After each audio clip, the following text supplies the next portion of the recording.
Philippe Naillet.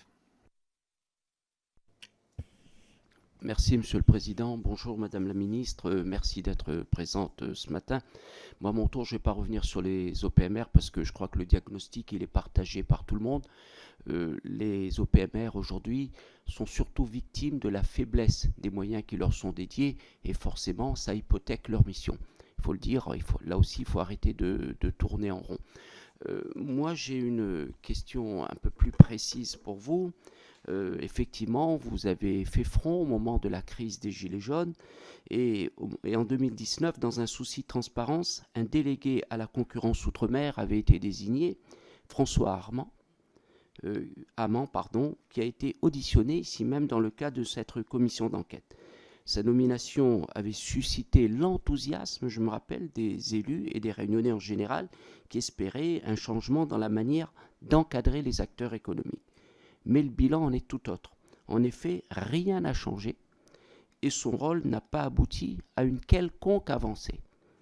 Avez-vous pris connaissance de son travail durant vos fonctions et comment ont été décidés les moyens mis à sa disposition et ses prérogatives compte tenu du fait qu'il a pu partager sous serment des faibles moyens mis à sa disposition et ce même après avoir fait part à de nombreuses reprises de cette réalité au gouvernement. Ça, c'est ma première question. J'ai une deuxième question, elle concerne le fret.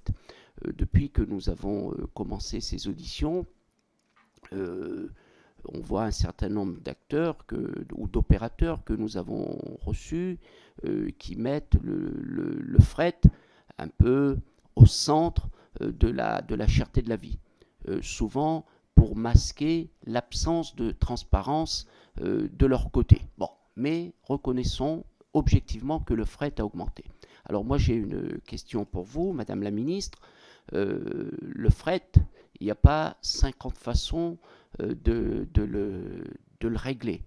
La piste qui est avancée aujourd'hui, ce serait une aide au fret plus importante. Mais en même temps, nous avons un enjeu, nous, sur nos territoires, vous l'avez rappelé au début de votre propos, c'est quand même de tendre vers la souveraineté alimentaire, c'est de diminuer les importations.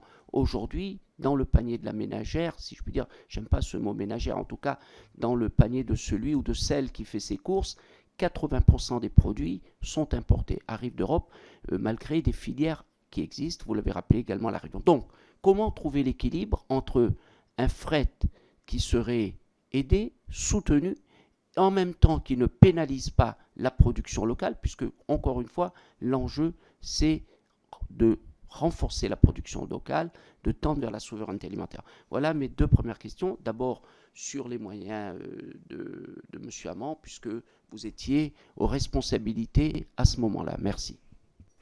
Madame la Ministre. Alors, sur la nomination, effectivement, d'un délégué interministériel à la concurrence, ce choix, il a été fait après qu'on ait demandé, c'était en juin 2018, à la DLS, à la DLC, de mener un travail sur la distribution et le fret en Outre-mer. Ce document, vous l'avez très certainement, c'était 19 recommandations portant sur le suivi des prix, sur l'octroi de mer, sur le renforcement d'outils juridiques de régulation concurrentielle, sur l'amélioration du bouclier qualité-prix dont vous avez parlé, la valorisation des produits locaux et le développement du e-commerce, qui a toujours été une question sur laquelle moi, je n'ai pas eu le temps d'aller jusqu'au bout, mais qui est une vraie question.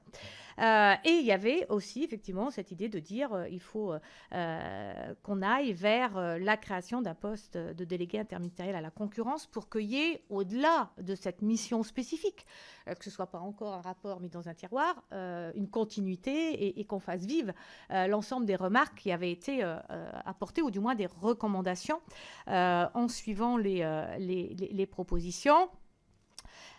À ce moment-là, il n'y a pas, ça ne fait pas apparaître de situation contraire au droit. Je crois qu'il faut le redire. En même temps, ça nécessite un contrôle permanent. Ce contrôle permanent, il n'est pas suffisamment organisé. Alors, je ne sais pas si le délégué interministériel à la concurrence, Francis Amand, n'a pas suffisamment de moyens. Parce qu'en même temps, quand, je pars assez vite après l'avoir nommé et mis les premiers moyens. Et puis, on est dans cette dynamique qui fait qu'au départ, tout va toujours très bien. parce que tout est ouvert, parce que le soutien est maximum, parce que maximal, parce que tout ça. Peut-être après que le couvercle a été remis sur la casserole et que peut-être ce n'était plus devenu une priorité et que du coup, sans doute que le délégué interministériel, si c'est ce qu'il vous a dit, je n'ai pas écouté son intervention, nécessiterait aussi ou demande, et c'est peut-être ce qu'il faut faire, plus de moyens. Je l'ai dit tout à l'heure, la question de la transparence, du suivi, du contrôle nécessite des moyens. Et on ne les met pas parce qu'on a toujours d'autres urgences. Voilà. Et alors que c'est là, dans la durée, qu'on pourrait davantage s'inscrire tous ensemble. Vous m'avez également parlé de... j'ai oublié, du fret plus généralement, voilà, et de comment on pourrait aider le fret. Alors je sais qu'on parle beaucoup ou qu'on regarde souvent le soutien donné à la Corse. Je ne suis pas sûre que ce soit le modèle que les territoires ultramarins devraient reprendre. Faut-il plus de soutien au fret ? C'est un débat. Il faut effectivement pouvoir l'avoir. Moi, j'avoue que sur ce sujet, je n'ai pas retravaillé depuis mon départ du territoire, du ministère des Outre-mer, sauf peut-être pour mon propre territoire sur lequel, effectivement, je continue à regarder les choses. Tel que c'est construit aujourd'hui ou fait aujourd'hui, on a un certain nombre de paramètres qui sont des paramètres que l'on ne pourra pas changer. On a d'autres paramètres qu'il faut davantage suivre et vérifier.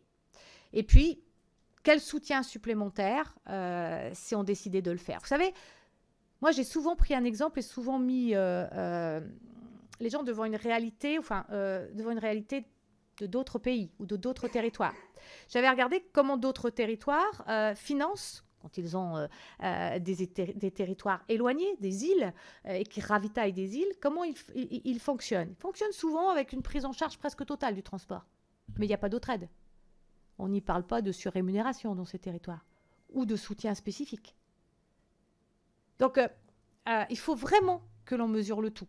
Et attention à tous les modèles qui pourraient faire rêver, mais qui ont d'autres contraintes ou d'autres côtés négatifs. Et donc voilà, sur les réponses que je peux vous apporter. Perceval Gaillard.